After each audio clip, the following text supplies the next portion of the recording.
नमस्कार दोस्तों, एक ऐसे केस सुप्रीम कोर्ट में पहुंचा है जिसकी कहानी आपके सामने जिक्र करना जरूरी है। हमने यहाँ पर बहुत दिन पहले एक वीडियो बनाए थे लॉटरी को लेकर। उसके बारे में आप लोग जो भी लोग देखे हैं वो कमेंट कर पूछते थे कि लॉटरी हमारे राज्य में हम ले सकते हैं कि नहीं।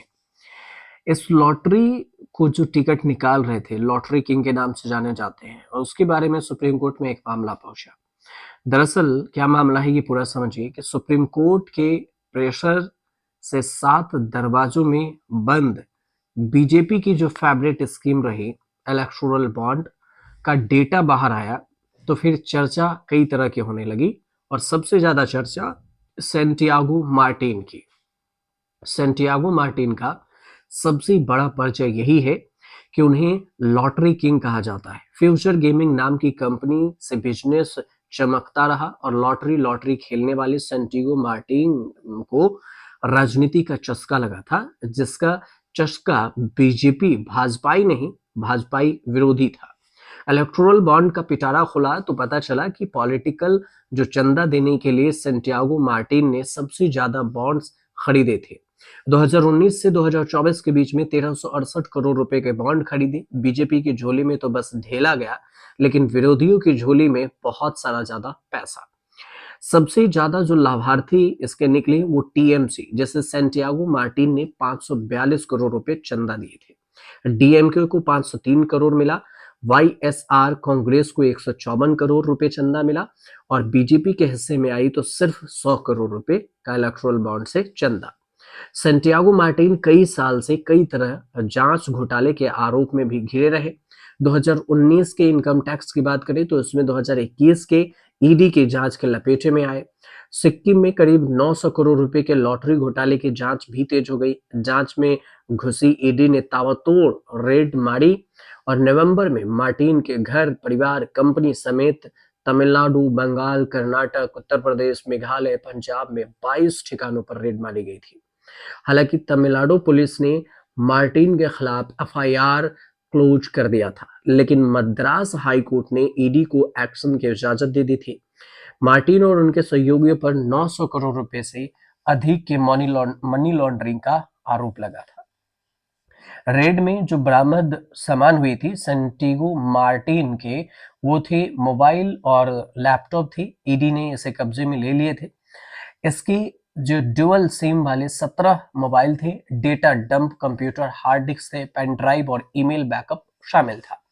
सेंटियागो मार्टिन के साथ साथ कंपनी के स्टाफ और परिवार के सदस्य की डिजिटल डिवाइस भी ईडी ले गई थी। सेंटियागो मार्टिन को राज खुलने, प्राइवेसी का डर सताने लगा। डिजिटल डिवाइस में निजी जानकारी होती है और ये दलील लेकर भागे भागे सुप्रीम कोर्ट पहुंचे तो ईडी के साथ ही उल्टा खेल हो गया।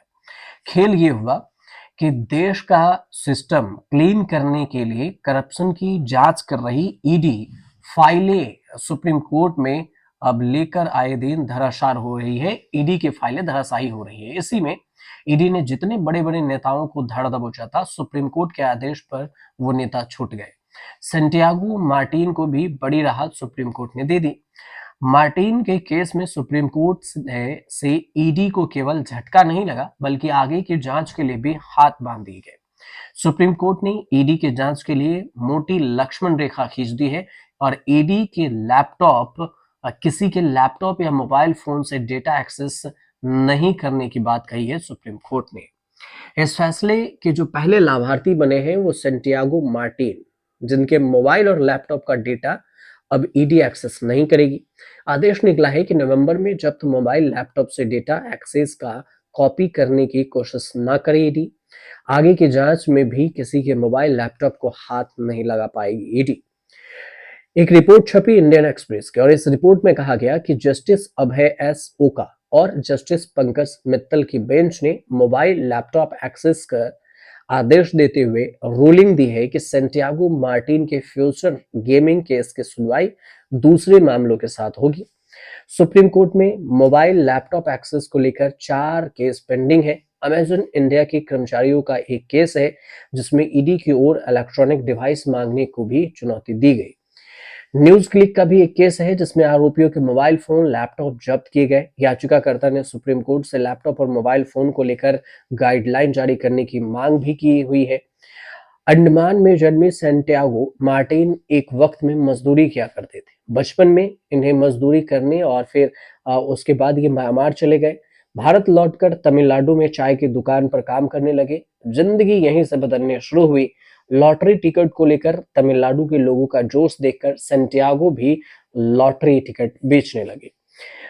जब वो लॉटरी बेच रहे थे तब उनकी उम्र सिर्फ 13 साल थी और कोयम्बटूर में उन्होंने लॉटरी टिकट बेचने की पहली दुकान खोली थी। देखते ही देखते तमिलनाडु के सबसे बड़े लॉटरी सेलर बन गए। उन्होंने टीवी पर लॉटरी का रिजल्ट दिखाना शुरू किया। तमिलनाडु के बाद कर्नाटक, फिर केरल, सिक्किम समेत कई राज्यों में पहुंच गए। लॉटरी टिकट बेचने के लिए कई राज्य सरकारों से करार भी कर लिया। 1988 में कोयम्बटूर में मार्टिन लॉटरी एजेंसीज लिमिटेड बन चुकी थी। Future gaming and hotel services नाम की अम्ब्रेला कंपनी 1991 में बनी और फिर एक दिन ऐसा आया कि जब उन्होंने 1 अरब टैक्स देकर सबसे बड़े टैक्स पेयर भी बन गए। बीबीसी की रिपोर्ट एक कहती है कि 2001 में मार्टिन ने दावा किया था कि वह रोज 1.25 करोड़ लॉटरी टिकट बेचते हैं। लॉटरी की दुनिया मार्टिन ब्रांड था जो दक्षिण भारत में मार्टिन कर्नाटक, पूर्व उत्तर राज्यों में मार्टिन सिक्किम लॉटरी नाम से बिकने लगा। 2 डिजिट की लॉटरी मार्टिन की पहचान थी और बहुत सारे राज्यों में लॉटरी बैन है, लेकिन 13 राज्यों में आज भी लॉटरी चलती है और मार्टिन वाली लॉटरी बिकती है। उत्तर पूर्व के साथ केरल हो, मध्य प्रदेश हो, महाराष्ट्र हो, पंजाब हो, बंगाल में भी लॉटरी लीगल है।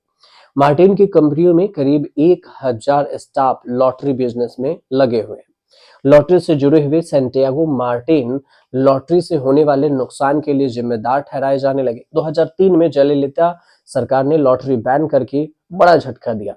जितना कारोबार बढ़ा उतने बड़े बड़े आरोप भी लगने लगे। टैक्स चोरी से लेकर लॉटरी में फ्रॉड तक के आरोप लगे।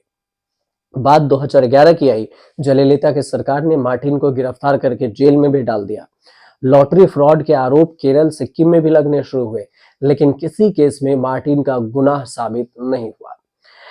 अब सिक्किम वाले केस में ही ईडी मार्टिन के पीछे लगी हुई है। धीरे धीरे लॉटरी से निकलकर Martin real estate, steel, hospitality जैसे बिजनेस में भी उतर गए और केरल से लेकर तमिलनाडु तक मार्टिन पर आरोप लगने लगे कि वो लेफ्ट और डीएमके को फंडिंग कर रहे हैं।